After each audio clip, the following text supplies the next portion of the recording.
and sipping on their Coca-Colas. Yes, for anyone from the early 90s who might remember this extremely successful campaign ad. It's now 22 years old, and this used very rudimentary CG to make those polar bears cute and cuddly, and that was actually such an effective campaign that Coca-Cola, without expecting to, decided to make it an integral part of their campaign, and they used these polar bears many times over the years. Here's an article talking about the successful campaign and how it was marketed, and it was quite a feat of marketing to turn these bloody killers that would absolutely tear you limb from limb if given half an opportunity into the cuddly little coke-swilling polar bears.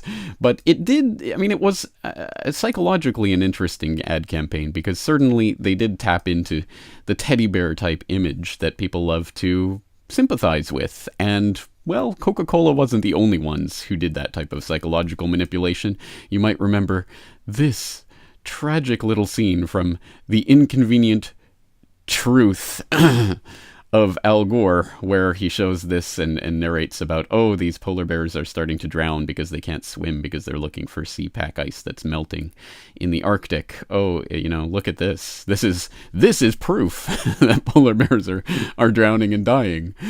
And this was based on the work of Charles Monnet and Jeffrey S. Gleason in an article that was published in 2006, Observations of Mortality Associated with Extended Open Water Swimming by Polar Bears in the Alaskan Beaufort Sea, which was in fact the only ever recorded instance of this in the scientific literature, where they're recording the amount of bears that drowned at sea as a result of sea ice loss, which is actually, if you go and read the paper, is completely hypothetical. It's completely their assumptions.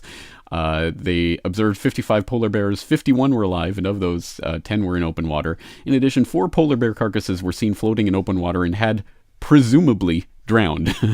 And presumably drowned because of man-made global warming, which is the other leap of logic in this paper, where, of course, there had been a major storm shortly before those 4 dead polar bears were found. But according to the author of this paper, Charles Monnet, the storm probably had nothing to do with the death of these bears. So again, all of this was based on this. And the funniest, well, I mean, there's a lot of funny parts to this, but one is that this was published in 2006 before anyone had any idea really what the swimming range of polar bears were, because no one had ever accurately tracked it before.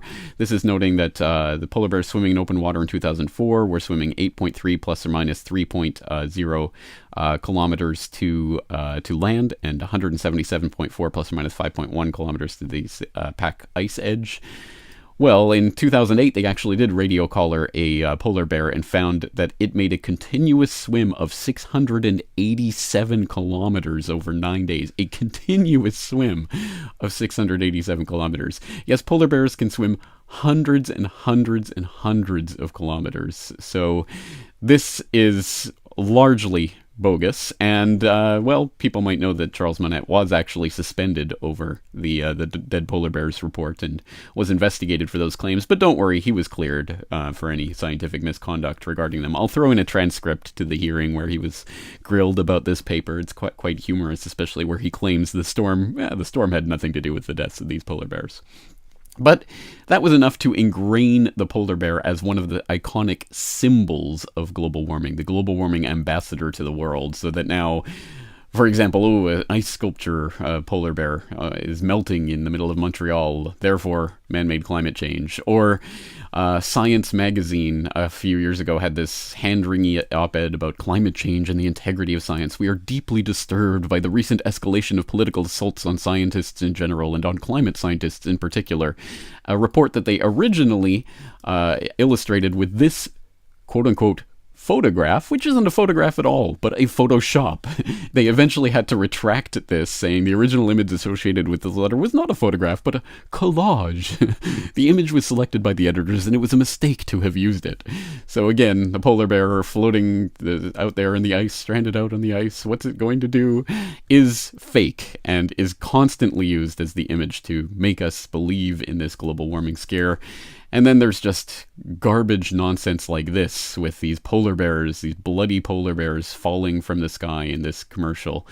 And it's even more bizarre. I won't go through all the bloody details of this ridiculous nonsense, but it's even more bizarre when you find out they're not even talking necessarily about polar bears dying because of man-made global warming, but because an average flight produces over 400 kilograms of greenhouse gases for every passenger, which is the weight of an adult polar bear. So I guess this is meant to represent a flight, a flight to Europe, but it just all becomes all tossed up into this salad of confusion and nonsense about the polar bears and, oh, what are they going to do?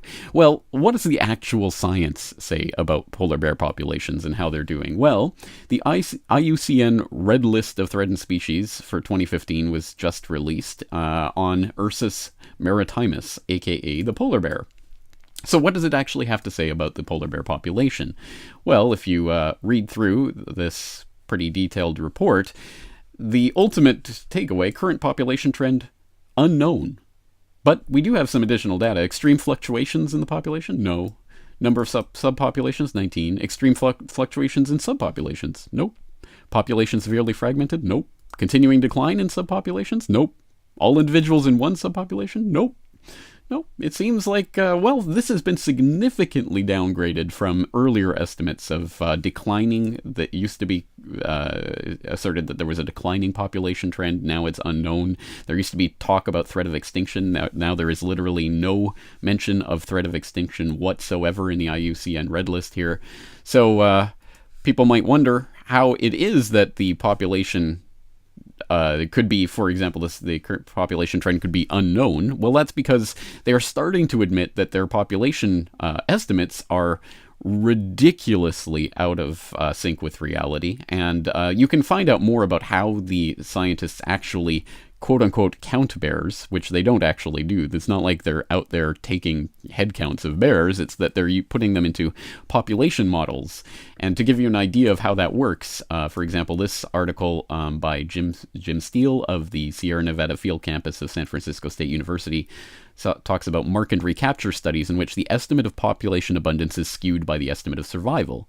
For example, acknowledging the great uncertainty in his calculations of survival, in his earlier studies, polar bear expert Stephen Amstrup reported 3 different population estimates for bears along the South Beaufort Sea. If he assumed the adult bears had an 82% chance of surviving into the next year, the models calculated there were 1,301 bears. If survivorship was 88%, the abundance climbed to 1,776 bears. If he estimated survivorship at a more robust 94%, then polar bear abundance climbed to 2,490. Thus, depending on estimated survival rates, a mark and recapture study may conclude that the population has doubled or that it has suddenly crashed. This is the type of population studies that are being done right now to come up with the estimates of polar bear populations. And in this essay has some interesting questions here on the side. For example, it notes that the Inuit claim that it is the time of the most polar bears, but why listen to them when we can listen to these population studies with complete guesswork about survival rates? So if the Inuits do not publish in a journal, are their estimates of polar bear populations less reliable than a published mark and recapture study? If radio-collared bears are critical to analyzing survival rates and population trends, why didn't the USGS publish the survival rates of collared bears? And why would the same polar bear expert publish models that predict rapid increases or decreases in population size would not mirror reality, and then contradict himself and claim the bears were suddenly facing extinction? So some of the things to take away from this. But yes, again, it's important to understand that the polar bear population is, well, very uncertain. For example, if you go back to this IUCN Red List, they do admit that the total number of polar bears here, about 26,000 is their estimate, does not include the Arctic Basin subpopulation, for which no information on abundance is available. And this is an idea of the extent of the territory that they're talking about here, and also the approximate, maybe, who knows, numbers of polar bears here. Somewhere maybe 5,000, maybe 10,000 polar bears. Who really knows how many are in here? But again, they don't even include these in their estimate. So we really have absolutely no idea about those populations. But from what we do know about estimated population sizes, we know that the 1960 figure, which was a complete ballpark figure, was somewhere between 5,000 and 15,000 polar bears. But by the 80s, it had jumped over 20,000, and it seems to be stabilized somewhere in this range, about the 25,000 range. Again, these are very, very rough estimates, plus or minus 5,000, 6,000 bears. So a huge error range here. But anyway, somewhere in this range, and it seems to be stabilized. And that's the point with this IUCN Red List. Again, current population trend unknown, but there's no threat of extinction even noted here. So how did the truthy truth tellers and the truthy mainstream truthing media truth about this?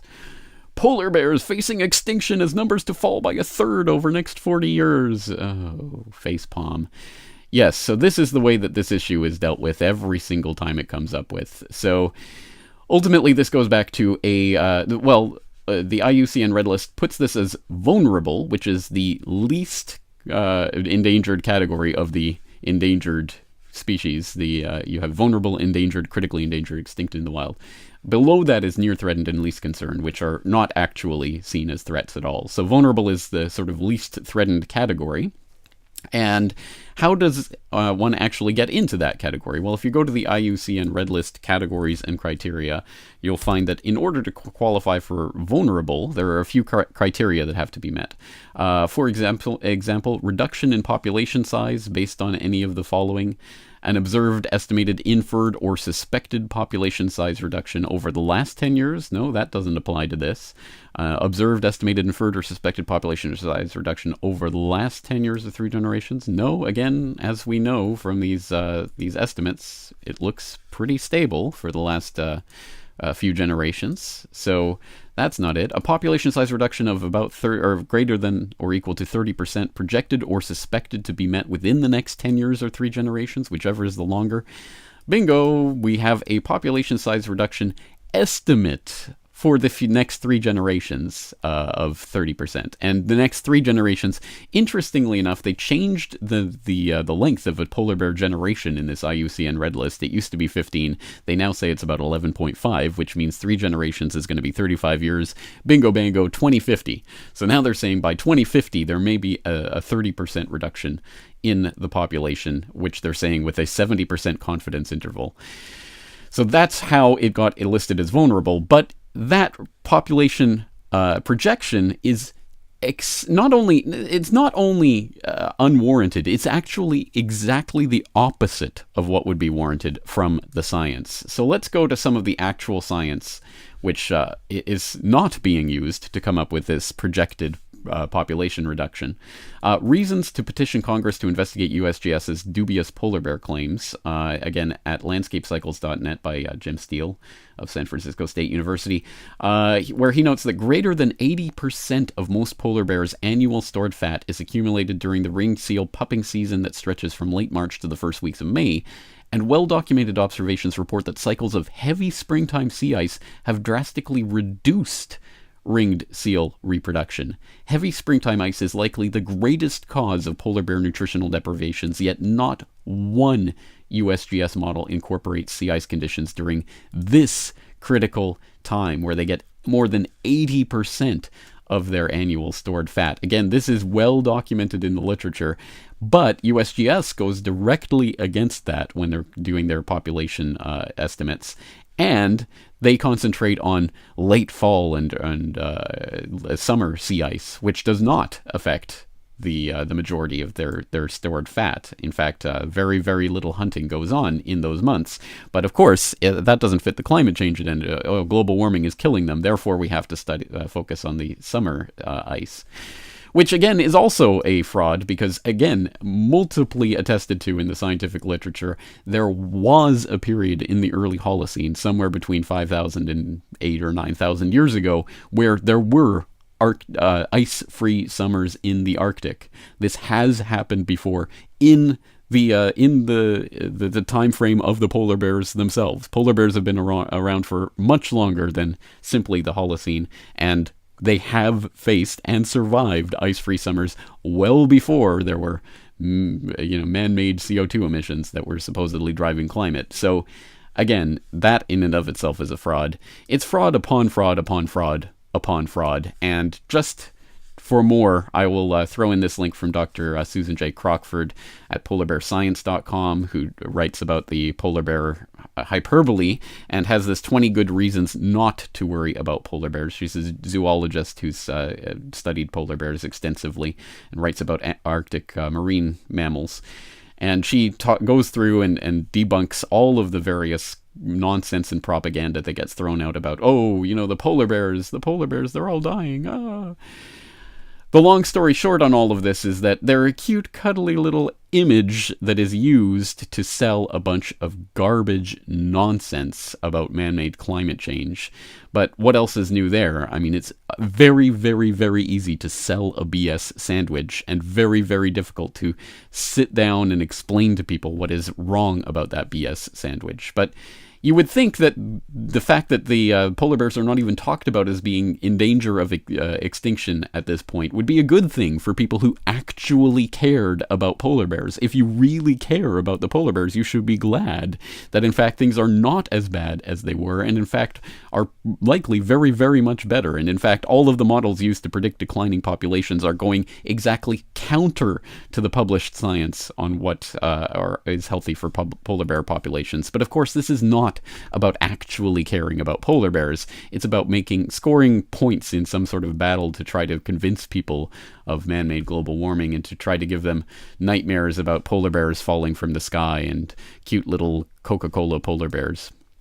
And just as a bonus, again, this is we probably should do an entire other video on this, but this type of fear-mongering is used over and over and over and over again by, for example, Prince Bernhard of the Netherlands, that eugenicist Bilderberg founder, WWF, walruses crowd shore as Arctic sea ice nears minimum, where they propound this ridiculous lie about this mass haul out that they found 35,000 walruses ashore near Point Ley, and they try to blame this on sea ice minimum. Well, again, if you go to Jim Steele's landscapecycles.net, hijacking successful walrus conservation, you'll find that, yes, in fact, there was this has been well documented, going back at least to the 1920s, and before that, presumably, there's been accounts of these types of mass haul-outs. And in fact, in the past, they have always been associated with large amounts of sea ice, and in fact, also a sign of population health that there are these mass haul-outs. But now the WWF is trying to say that this is some sort of, the sea ice is melting, and now the poor seals are the walruses are in danger. Again, just total nonsense. A complete 180 degrees of reality. I'll throw in these links so you can go and read about how this mass psyop takes place through the Bilderberg eugenicist Nazi WWF organization, to try once again to convince you that animals are dying and it's all your fault.